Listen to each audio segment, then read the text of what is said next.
नमस्ते साथियों, Krishna coaching classes में एक बार फिर से आपका हार्दिक स्वागत है। आज हम पढ़ेंगे ग्लोब के बारे में। तो चलिए, जैसा आप ये चित्र को देख रहे हैं कि ग्लोब के बारे में ही आज का चैप्टर है हमारा। ये क्लास 6 जियोग्राफी का चैप्टर है और क्लास 7 में भी आता है। तो एनसीईआरटी जो प्रिपरेशन कर रहे हैं उनके लिए भी बहुत अच्छी बात है। तो चलिए अपन स्टार्ट करते हैं। ग्लोब के बारे में कुछ महत्वपूर्ण तथ्य हैं और पृथ्वी के बारे में भी हैं, उन दोनों को मिलाकर हम डिस्कस करेंगे आज। तो पृथ्वी का भूमध्य व्यास कितना है, पहली बात तो ये है। तो पृथ्वी का भूमध्य व्यास 12,756.6 किलोमीटर है। ध्रुवीय व्यास की बात करें तो 12,714 किलोमीटर ध्रुवीय व्यास है। पृथ्वी की भूमध्य रेखीय परिधि लगभग 40,075 किलोमीटर है और ध्रुवीय परिधि की बात करें तो 40,008 किलोमीटर है। पृथ्वी के इस भू आबीय आकार का पता सन 1671 में फ्रांस के खगोल शास्त्री जार रिचर को तब चला जब उन्हें फ्रांस के राजा लुईस 14 ने फ्रेंच गुआना प्रदेश दक्षिणी अमेरिका के एक टापू पर भेजा। सन 1687 में न्यूटन ने गुरुत्वाकर्षण एवं गति के नियम को प्रकाशित किया। तो अभी हम ग्लोब के बारे में जानते हैं। ग्लोब पृथ्वी का एक प्रतिरूप होता है। पृथ्वी के विभिन्न भौतिक प्रतिरूप महाद्वीपों, महासागरों, विभिन्न देशों, द्वीपों की आकृति, स्थिति, उनके दिशा आदि को समतल कागज पर बनाए गए मानचित्र की अपेक्षा हम लोग ग्लोब पर ज़्यादा सही रूप से दर्शा सकते हैं। इसीलिए ग्लोब पर बने मानचित्र ही बिल्कुल सही मानचित्र होते हैं। आगे अपन बात करें तो विषुवत रेखा। अब विषुवत रेखा क्या है? तो वह रेखा जो पृथ्वी को उत्तर एवं दक्षिण के दो बराबर भागों में विभाजित करती हैं, विषुवत रेखा कहलाती हैं। विषुवत रेखा के उत्तर में स्थित जो भी भाग होता है उसे उत्तरी गोलार्ध कहते हैं और दक्षिण में स्थित भाग को दक्षिणी गोलार्ध कहते हैं। अब आगे अपन बात करें विषुवत रेखा की, तो विषुवत रेखा को हम 0 डिग्री अक्षांश भी कहते हैं। 23.5 डिग्री उत्तरी अक्षांश को कर्क रेखा कहते हैं और 23.5 डिग्री दक्षिण अक्षांश को या फिर दक्षिण अक्षांश रेखा को मकर रेखा कहते हैं। अब आपके लिए एक बार और फिर से मैं रिपीट कर रहा हूँ कि विषुवत रेखा को हम 0 डिग्री अक्षांश कहते हैं। अब जो 23.5 डिग्री उत्तरी अक्षांश रेखा होती है उसे हम कर्क रेखा और 23.5 डिग्री दक्षिणी अक्षांश रेखा होती है उसे मकर रेखा कहते हैं। कर्क और मकर रेखा के जो मध्य भाग होता है उसे उष्ण कटिबंध क्षेत्र कहते हैं। कर्क रेखा और मकर रेखा के मध्य जो भी भाग होता है उसे उष्ण कटिबंधीय क्षेत्र या फिर उष्ण कटिबंध कहते हैं। पृथ्वी पर उत्तरी ध्रुव से दक्षिणी ध्रुव तक जो लंबवत रेखा है, मतलब जो खड़ी रेखा है जो मध्य भाग में खींची जाती है उसे 0 डिग्री देशांतर कहा जाता है और इसको प्रधान मध्याह्न रेखा भी कहा जाता है। 0 डिग्री देशांतर रेखा के पूर्व या पश्चिम में स्थित किसी भी स्थान को कोणीय स्थिति देशांतर कहते हैं। देशांतरों की बात करें तो देशांतरों की कुल संख्या 360 डिग्री होती है। पृथ्वी के पूर्वी भाग में सूर्योदय पहले होता है।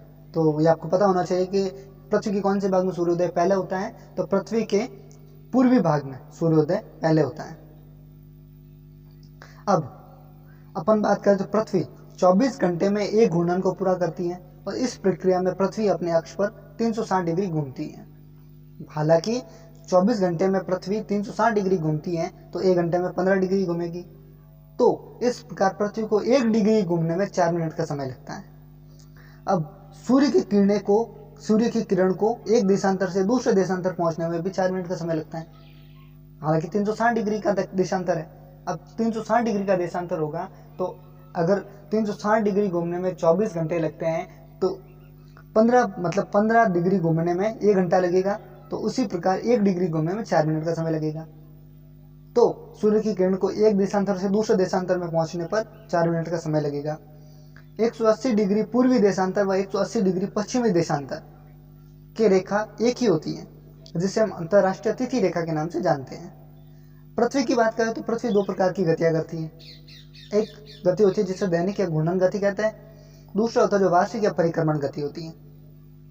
घूर्णन गति की बात करें तो पृथ्वी का अपने अक्ष पर घूमना घूर्णन गति कहलाती है। पृथ्वी अपने अक्ष पर 24 घंटे में एक चक्कर पूरा करती है, इसीलिए एक दिन 24 घंटे का होता है, जिसे सौर दिवस के नाम से भी जाना जाता है। पृथ्वी का अपने अक्ष पर घूर्णन करना 2 कारणों से महत्वपूर्ण है। पहला कारण यह है कि पृथ्वी के घूमने से समय का मापन का एक सुविधाजनक पैमाना मिलता है, और दूसरा ये है कि पृथ्वी पर जैविक और भौतिक प्रक्रियाएं होती हैं जो घूर्णन से अत्यधिक प्रभावित होती हैं। अब ग्लोब पर एक व्रत होता है, तो ग्लोब पर वह व्रत जो दिन तथा रात को विभाजित करता है उसे प्रद्वीप्त या प्रकाश व्रत कहते हैं। आगे परिक्रमण गति। परिक्रमण गति क्या होती है? तो पृथ्वी द्वारा सूर्य के चारों ओर परिक्रमा या फिर चक्कर लगाना। जिस पथ या रास्ते पर पृथ्वी सूर्य के चारों ओर घूमती है उस पथ को कक्ष कहते हैं। पृथ्वी का अक्ष एक काल्पनिक रेखा होती है जो उसके कोणीय सतह से 66.5 डिग्री का कोण बनाते हैं। वह समतल जो कक्ष द्वारा बनाया जाता है उसे कक्ष समतल कहते हैं। पृथ्वी 365 दिन और 6 घंटे में एक परिक्रमा पूरा करती है। तो ये बताओ कि फरवरी में 28 की जगह कभी कभी 29 दिन होते हैं, तो किस प्रकार 29 दिन होते हैं कि पृथ्वी अपना एक चक्कर पूरा करने में, सूर्य के चारों ओर चक्कर लगाने में 365 दिन और 6 घंटे का समय लेती है। तो 4 सालों में 6 घंटे मिलाकर 6 × 4 करेंगे तो हो जाएगा 24, तो 24 घंटे हो जाता है। 24 घंटे का एक दिन बन जाता है, तो वो फरवरी महीने में जोड़ दिया जाता है। इसीलिए प्रत्येक 4 साल बाद में फरवरी के महीने में 29 दिन होते हैं। तो पृथ्वी अपने अक्ष पर 23.5 डिग्री के कोण पर झुकी हुई है।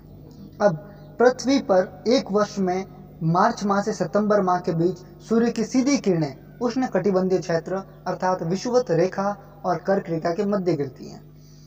ठीक है, एक वर्ष में मार्च माह से सितंबर माह के बीच में सूर्य की जो भी किरणें होती है वो उत्तरी उष्ण कटिबंधीय क्षेत्र में गिरती हैं, मतलब विषुवत रेखा और कर्क रेखा के बीच में गिरती हैं।